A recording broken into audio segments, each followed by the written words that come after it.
నమస్తే, welcome to తొలి వెలుగు. రాష్ట్ర వ్యాప్తంగా కాంగ్రెస్ నేతల్లో కలవరం మొదలైంది. ఎవరికి మంత్రి పదవి రాబోతుంది, ఎవరు పిసిసి అధ్యక్షుడిగా నియమించబోతున్నారు, ఎవరికి కార్పొరేషన్ చైర్మన్ పదవి రాబోతున్నటువంటి చర్చ రాజకీయ కోణాల్లోనూ కాంగ్రెస్ పార్టీ వర్గాల్లోనూ ప్రధానంగా వినిపిస్తున్నటువంటి మాట. దీనికంటే ముందు ఒక్కసారిగా ఉస్మానియా యూనివర్సిటీ విషయానికి వస్తే, ఉస్మానియా యూనివర్సిటీలో విద్యార్థి నాయకులుగా కాంగ్రెస్ పార్టీ నాయకులు మొదటి నుంచి కాంగ్రెస్ విజయం పట్ల జెండా మోసినటువంటి నాయకులకు అసెంబ్లీ ఎన్నికల్లో టికెట్ ఇవ్వనటువంటి పరిస్థితి.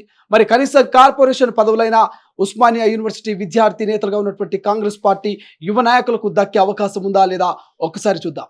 ఇప్పటికే ముఖ్యమంత్రి రేవంత్ రెడ్డి ఉస్మానియా యూనివర్సిటీ విద్యార్థి నాయకుల పట్ల కొంత సానుకూలంగా ఉన్నట్టు తెలుస్తోంది. ఇక విద్యార్థి నాయకులంతా ఉస్మానియా వేదికగా ఎన్నో ఉద్యమాలు చేసినటువంటి పరిస్థితి.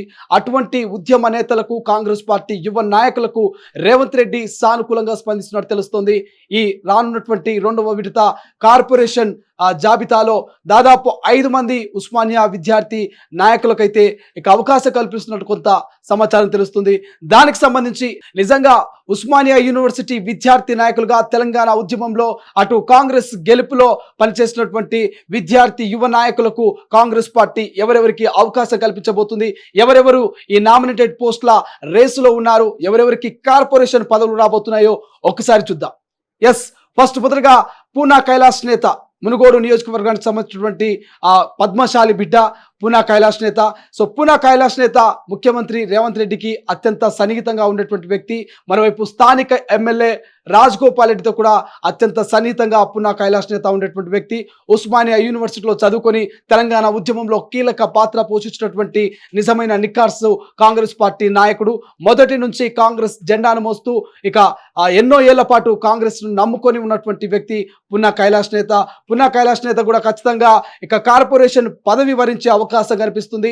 మొదట్లో 2014, 2018, 2023 ఇక పార్లమెంట్ ఎన్నికల్లో సైతం ఎమ్మెల్యే ఎంపీ టికెట్లు ఆశించినటువంటి రీతిలో కాంగ్రెస్ పార్టీ స్పందించలేదు, టికెట్ ఇవ్వనటువంటి పరిస్థితి. మరి ఇప్పుడు కనీసం నామినేటెడ్ పోస్ట్ అయినా ఇస్తుందా లేదా అంటే ఖచ్చితంగా పూనా కైలాస్ నేతకు ఇక కార్పొరేషన్ పదవి వరించే అవకాశం ఉన్నట్టు కొంత సమాచారం అందుతుంది. ఆయనకు సానుకూలంగానే ఇక పూనా కైలాస్ నేత విషయంలో మాత్రం రాష్ట్ర సర్కార్ ఇక రేవంత్ రెడ్డి సానుకూలంగా ఉన్నట్టు తెలుస్తుంది. ఖచ్చితంగా కార్పొరేషన్ పదవి పూనా కైలాస్ నేతకు వచ్చే అవకాశం కనిపిస్తుంది. రెండవ వ్యక్తి చారకొండ వెంకటేష్, ఉస్మానియా యూనివర్సిటీకి సంబంధించినటువంటి విద్యార్థి ఉద్యమ నాయకుడు. ఆయన గతంలో టీడీపీలో ఉన్నటువంటి వ్యక్తి. అనంతరం రేవంత్ రెడ్డితో కలిసి ఇక కాంగ్రెస్ పార్టీలో చేరినటువంటి చారకొండ వెంకటేష్ మొదటి నుంచి కూడా కాంగ్రెస్ పార్టీని నమ్ముకున్నటువంటి వ్యక్తి. కాంగ్రెస్ పార్టీలో యాక్టివ్గా పనిచేస్తూ రేవంత్ రెడ్డితో ఇద్దరు ఒకేసారి చేరినటువంటి వ్యక్తి. రేవంత్ రెడ్డితో కలిసి కాంగ్రెస్ పార్టీలో చేరినటువంటి చారకొండ వెంకటేష్ ఇక ఎప్పటికప్పుడు ప్రతిపక్షాల కామెంట్స్కి అయితే ఇక ధీటుగా కౌంటర్ ఇచ్చేటువంటి వ్యక్తి. ఆయన ఖచ్చితంగా నామినేటెడ్ పోస్టుల జాబితాలో ఉన్నట్టు తెలుస్తుంది. చారకొండ వెంకటేష్ కూడా ఖచ్చితంగా నామినేటెడ్ పోస్ట్ వరించే అవకాశం అయితే కనిపిస్తుంది. గతంలో నాగర్ కర్నూలు ఎంపీ టికెట్ చారకొండ వెంకటేష్ ఆశించారు. చారకొండ వెంకటేష్కి అయితే ఎంపీ టికెట్ రానటువంటి పరిస్థితి. ఇక ఈసారి కార్పొరేషన్ పదవి ఖచ్చితంగా చారకొండ వెంకటేష్కు రాబోతుంది. ఎందుకంటే ఉస్మానియా యూనివర్సిటీ విద్యార్థి నాయకుడు, తెలంగాణ ఉద్యమంలో కీలక పాత్ర వహించినటువంటి చారకొండకు కాంగ్రెస్ పార్టీ న్యాయం చేయబోతున్నటువంటి వార్త కొంత సమాచారం అయితే అందుతుంది. చూద్దాం మరి చారకొండకు నిజంగా కార్పొరేషన్ పరిధి వచ్చే అవకాశం ఉందా లేదనేది. మూడవ వ్యక్తి చరణ్ కౌశిక్ యాదవ్. ఈయన యాదవ సామాజిక వర్గానికి చెందినటువంటి నాయకుడు. అత్యంత కీలకంగా కాంగ్రెస్ పార్టీలో టీవీ డిబేట్లు కావచ్చు, సోషల్ మీడియా డిబేట్లలో నిత్యం టీవీ చర్చ కార్యక్రమాల్లో పాల్గొనేటువంటి చరణ్ కౌశిక్ యాదవ సామాజిక వర్గానికి చెందినటువంటి వ్యక్తి.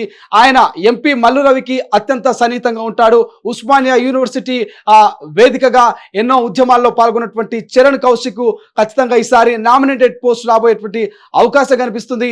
ఇక రాష్ట్ర ప్రభుత్వం, రేవంత్ సర్కార్ తయారు చేసిన రెండవ విడత జాబితాలో చరణ్ కౌశిక్ పేరున్నట్టుగా కొంత సమాచారం అందుతుంది. ఖచ్చితంగా చరణ్ కౌశిక్ కూడా కార్పొరేషన్ పదవి వరించే అవకాశం ఉన్నట్లు కొంత వార్తలు వస్తున్నాయి. మరొక వ్యక్తి లోకేష్ యాదవ్ ఖమ్మం పార్లమెంట్ కు సంబంధించినటువంటి నాయకుడు. మొదటి నుంచి కాంగ్రెస్ పార్టీని నమ్ముకొని జెండాను మోసినటువంటి లోకేష్ యాదవ్ ఇక ఉస్మానియా వేదికగా అనేక ఉద్యమాల్లో పాల్గొన్నాడు.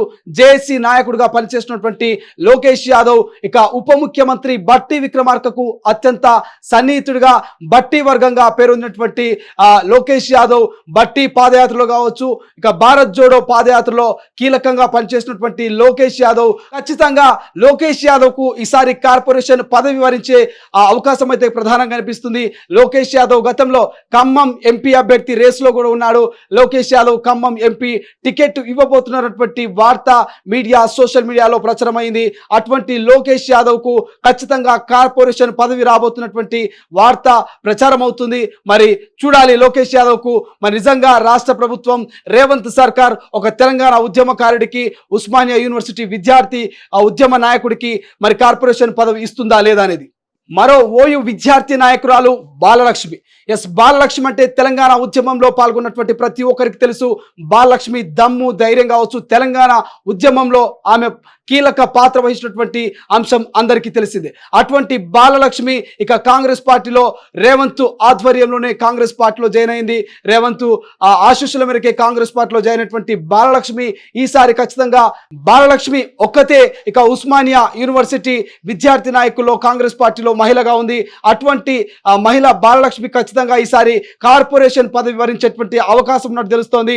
చూడాలి మరి ఎప్పటికప్పుడు నిత్యం ప్రజల పక్షాన ఉన్నటువంటి బాలలక్ష్మికి ఈసారి మరి ఉస్మానియా యూనివర్సిటీ విద్యార్థి నాయకులైనటువంటి బాలలక్ష్మికి కార్పొరేషన్ పదవి వరిస్తుందనేటువంటి వార్త ప్రచారం అవుతుంది. మరి ఎంతవరకు బాలలక్ష్మికి మరి రాష్ట్ర సర్కార్ న్యాయం చేయబోతుంది, ఎంతవరకు ఉస్మానియా యూనివర్సిటీ విద్యార్థి నాయకులకు కాంగ్రెస్ పార్టీ కోసం కొట్లాడినటువంటి యువ నాయకులకు మరి రాష్ట్ర సర్కార్ నామినేట్ పోస్టులు ఇవ్వబోతుంది అనేది.